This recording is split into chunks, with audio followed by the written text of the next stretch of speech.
একটা সাধারণ কুয়াশা কি তোমাকে শৈশবে ফিরিয়ে নিতে পারে? চলো দেখাই। Hello students, welcome to smart Pathshala. আজকে আবার চলে এসেছি নতুন একটি ভিডিও নিয়ে। Class 9 English, lesson 6, mild the mist upon the hill. আজকে আমরা এই কবিতাটা, এই পোয়েমটা পড়ব এবং এর এক্সারসাইজ 1 এবং এক্সারসাইজ 2 এই দুটো পড়ব। তাহলে চলো দেরি না করে তাড়াতাড়ি ভিডিওটা শুরু করি। কি বলছে আমরা এখানে দেখে নিই। Lesson 6, mild the mist upon the hill. Mild কথার অর্থ হচ্ছে হালকা বা কোমল, আর মিস্ট কথার অর্থ হচ্ছে কুয়াশা। তাহলে হালকা কুয়াশা আপন দ্য হিল মানে তোমার পাহাড়ের ওপরে। Written by Emily Jane Bronte. ঠিক আছে, তবে দেখো এখানে প্রথমে আমাদের যে লেখক আছেন, যিনি লিখেছেন এই কবিতাটা, তার সম্বন্ধে কিছু বলেছে এখানে। আগে সেটা আমরা একটু পড়ে নিই। ইমিলি জেন ব্রন্টি 1848 মানে 1818 সালে জন্ম হয় এবং 1848 সালে মারা যায়। Was a English poet and novelist. তিনি একজন ইংরেজ কবি এবং উপন্যাসিক। Best remember for her only novels. তিনি একমাত্র তার উপন্যাসের জন্য সবথেকে বিখ্যাত ছিলেন। তার উপন্যাসের নাম কীভাবে বলছে? Wuthering Heights, long considered A classic of English literature. মানে তিনি একমাত্র তার যে উপন্যাস ওয়েদারিং হাইটস এর জন্য সবথেকে বেশি পরিচিত ছিল এবং যা ইংরেজি সাহিত্যের একটা ক্লাসিক হিসাবে বিবেচিত করা হতো। নেক্সট কী বলছে? In this poem the blue mist that surrounds the distant mountains reminds the poet of the happy days of youth and childhood. কী বলছে মানে এমিলি, এই যে যিনি লিখেছেন এমিলি, এই যে কবিতাটা, এটা দূরের পাহাড়কে ঘিরে থাকা নীল কুয়াশা কবিকে তার শৈশব বা যৌবনের যে সুখের যে দিনগুলোর কথা সেও তাকে মনে করিয়ে দেয় আর কি। That she has left behind, যেগুলো সে আগে ফেলে এসছে কি, সেই দিনগুলোকে তা মনে করিয়ে দেয়। As she describes the landscape, মানে সে এই যে দৃশ্যগুলো, মানে ওই কী হয়েছে তখনকার এইসব দৃশ্যগুলো আর কি সে যখন বর্ণনা করছে আর কি। She shifts from the present moments to the past. সে বর্তমান থেকে অতীতে ফিরে গেছে। And then to the present again, এবং তারপর কি আবার সে বর্তমানে ফিরে এসছে। মানে কবিতা এই কথা পড়তে পড়তে বা কবিতা লিখতে লিখতে সে আগের তার যৌবনের বা তার যখন অল্প বয়স ছিল সেই দিনগুলোতে ফিরে গেছে এবং সেখান থেকে আবার সে বর্তমানে ফিরে এসছে। ঠিক আছে, এবার দেখি আমরা কবিতায় কী বলছে। কবিতা পড়ে নিই আগে। Mild the mist upon the hill, মানে পাহাড়ের ওপর কোমল কুয়াশা বা হালকা কুয়াশা। Telling not of storms tomorrow. টুমরোকে এটা ভেঙে টুমরো করেছে, হ্যাঁ, এটা অ্যাকচুয়ালি টুমরো একসাথে হবে। মানে আগামী দিনের ঝড়ের কথা বলে না। No, the days has wept its fill, মানে না আজকের দিন যেটা পুরোটা কেঁদে কেঁদে কাটিয়ে শেষ করেছে সেটাও বলে না। Spends its store of silent sorrow, নীরব বেদনার সবটুকু ব্যয় করেছে। নেক্সট কী বলছে? Oh I am gone back to the days of youth. ও আমি আমার সেই শৈশবের দিনে ফিরে গেছি। I am a child once more, আমি আবার একবারে শিশু হয়ে উঠেছি। And neath my father's sheltering roof and near the old hall door, মানে আর আমি আমার বাবার সেই স্নেহময় আশ্রয়ের নিচে চলে গেছি, আর সেই পুরনো হলঘরের দরজার কাছে গিয়ে আমি দাঁড়িয়েছি। মানে সে চিন্তা করছে, সে ওই সময়কার কথাই সে চিন্তা করছে। ঠিক আছে, নিথ কথার অর্থ হচ্ছে নিচে, মানে বাবার হাতের নিচে, এরকম একটা ব্যাপার। ঠিক আছে, নেক্সট কী বলছে?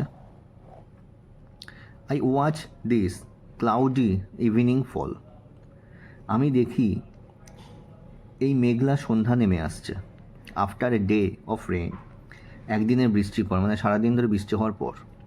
Blue mist, sweet mist of summer pall, মানে নীল কুয়াশা, গ্রীষ্মের মধুর কুয়াশা।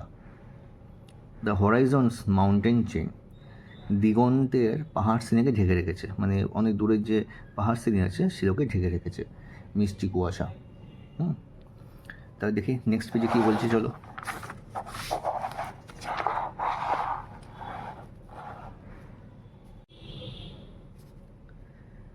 The damp stands in the long green গ্রাস, মানে ঘন স্যাঁতস্যাঁতে ঘন স্যাঁতস্যাঁতেভাবে লম্বা সবুজ ঘাস দাঁড়িয়ে আছে। As thick as morning tears, ঠিক যেন সকালের চোখের জলের মতো। And dreamy scents of fragrance pass, এবং একটা স্বপ্নময় একটা সুগন্ধ ভেসে বেড়াচ্ছে। That breath of other years, মানে এটাই হচ্ছে বা যা ছিল অতীতের বা আগের বিগত বছরগুলোর স্মৃতি বহন করে নিয়ে চলেছে আর কি। হ্যাঁ, মানে আগেকার দিন যে সেই শৈশবের যে উনি চিন্তাভাবনা করছেন আর কি, সেই দিনের কথা বা সেই ঘটনার কথা সেটা বয়ে বেড়াচ্ছে। ঠিক আছে, তাহলে এখানে পোয়েমটা শেষ হয়ে গেল, আর সেরকম কিছু নেই এখানে। তাহলে এবার আমরা চলে যাব এক্সারসাইজ 1-এ। ঠিক আছে, এক্সারসাইজ 1-এ কী বলছে, tick the correct answer from the given alternatives, মানে এখানে যে অপশানগুলো দেওয়া আছে, অল্টারনেটিভগুলো দেওয়া আছে, তার মধ্যে কোনটা সঠিক তার মধ্যে টিক দিতে বলছে।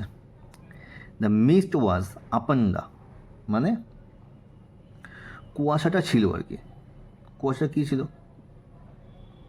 গ্রাস, রুফ, হিল না লিফ, কার মতো? কুয়াশা ছিল কার উপরে?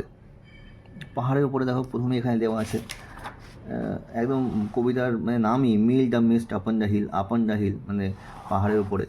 ঠিক আছে, তাহলে এটার উত্তরটা হবে সি, হিল। ঠিক আছে, উত্তর হবে সি, হিল। নেক্সট কী বলছে, the sorrow of the day is describe as, মানে দিনের দুঃখকে বর্ণনা করা হয়েছে কীভাবে দিনের দুঃখটাকে বর্ণনা করা হয়েছে। দেখো এটাও এখানেই আছে, স্পেন্ড ইট স্টো অফ সাইলেন্ট সরো, সাইলেন্ট মানে নীরবভাবে। তাহলে এটা উত্তরটা কী হবে, অপশানস এ, সাইলেন্ট। নেক্সট কী বলছে, the hall door mentions in the poem is, মানে যে হল ঘরে যে দরজার কথা বলা হচ্ছে সেটা কি নিউ, লার্জ, ব্রোকেন, ওল্ড, কোনটা? দেখো কি বলছে, আমরা এখানে চলে এসেছি আবার, এই দেখো ওল্ড হল ডোর, তার মানে ওখানে অপশানসটা হবে অপশানস ডি, ওল্ড। ঠিক আছে, তো চলো নেক্সট পেজে কী বলছে আমরা দেখে নিই একবার আবার।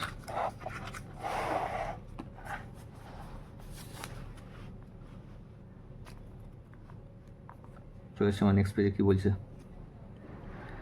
The poet watches the cloudy, মানে যিনি লেখক বা লেখিকা তিনি মেঘগুলোকে কীভাবে কখন দেখতো, মর্নিং, ইভিনিং, আফটারনুন, নাইট। ঠিক আছে, এখানে দেখো ইভিনিং ক্লাউড সম্ভবত দেওয়া আছে, এই দেখো এখানে দেওয়া আছে evening fall, I watch this cloudy evening fall. এটা উত্তরটা কী হবে, সব কিন্তু বইয়ের মধ্যেই রয়েছে, আগের দিনকে বললাম বইটা ভালো করে পড়লে কিন্তু সবই এখান থেকেই পেয়ে যাবে, অপশানস বি, ইভিনিং।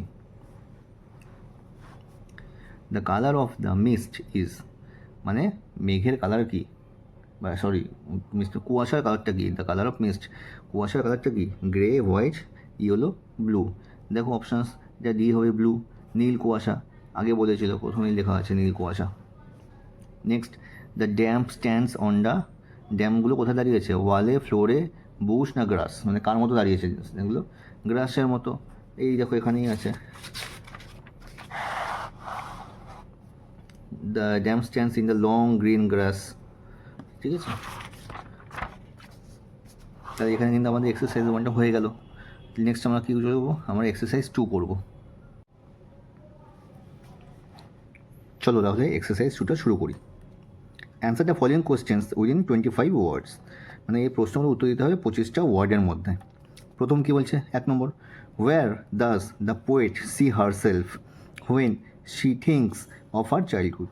মানে সেখানে এই যে লেখিকা যখন তার শৈশবের কথা চিন্তা করতো বা ভাবতো, তখন সে নিজেকে কোথায় দেখতো, ঠিক আছে? তাহলে এই উত্তরটা কী হবে? আমরা জানি, গল্পের মধ্যে পড়েছিলাম বা পোয়েমের মধ্যে পড়েছিলাম যে সে বাবার হাতের নিচে এবং সেই পুরনো হল ঘরের দরজার সামনে। তো এটাই কিন্তু আমি এখানে সুন্দর করে তোমাদের জন্য লিখে দিয়েছি। দেখো, mild the mist on the hill, exercise 2-1. The poet sees herself as a child again under her father's sheltering roof and near the old hall door. ঠিক আছে? যেটা মানে বললাম যে সে আগে সেই বাবার হাতের তলায় বা বাবার শেল্টারে হাতের নিচে থাকতো, ঠিক আছে, এবং সেই পুরনো হল ঘরের দরজার সামনে নিজেকে সে দেখতো। ঠিক আছে, তাহলে এটা হয়ে গেল প্রশ্ন নাম্বার 1টা কিন্তু এখানে আমরা কমপ্লিট করে দিলাম। নেক্সট কী বলছে দেখো, 2 নম্বর প্রশ্ন কী বলছে, what did the poet watch on the cloudy evening. তাহলে মানে লেখিকা সেই বিকেলবেলা ওই ঘন মানে ক্লাউড ইভিনিং মানে কি, মেঘাচ্ছন্ন বিকেলে সে কী দেখতো, মেঘাচ্ছন্ন বিকেলে সে কী দেখতো। দেখো এখানে আমি লিখে রেখে দিয়েছি, the poet watch the blue mist covering the mountain chain after a day of rain. মানে লেখিকা সে কী দেখতো, যে নীল রঙের কুয়াশা দেখতো, যেটা কি না সে পরপর যে পর্বত শৃঙ্খল ছিল, যে পর্বত যে 3-4টা পর্বত থাকলে পর্বত শৃঙ্খল বলে, চেইন, মাউন্টেন চেইন, যেটাকে কভার করেছে বা আচ্ছন্ন করেছে কি, নীল রঙের মেঘ বা নীল রঙের কুয়াশা তাদেরকে ঢেকে রেখে দিয়েছে after a day of rain, মানে সারাদিন বৃষ্টির পরে। ঠিক আছে, তাহলে কিন্তু এখানে দেখো এক্সারসাইজ 2টাও কিন্তু আমাদের হয়ে গেল। খুব সুন্দরভাবে কিন্তু আমি তোমাদেরকে এটা বুঝিয়ে দিয়েছি বা লিখে দিয়েছি। তোমাদের যদি এই ভিডিওগুলো দেখে একটু উপকৃত হয় বা মনে করো যে আমরা কিছু শিখতে পারছি বা তোমরা কিছু শিখতে পারছো, তাহলে কিন্তু অবশ্যই আমার এই চ্যানেলটিকে সাবস্ক্রাইব করো, ভিডিওটিকে লাইক করো এবং শেয়ার করো। ঠিক, তাহলে আজ এখানেই শেষ করছি ভিডিওটা। নেক্সট ভিডিওতে কিন্তু আমরা এই গল্পেরই বা এই পোয়েমেরই এক্সারসাইজ 3, এক্সারসাইজ 4, 5 এবং 6 এগুলোই করব। ঠিক আছে।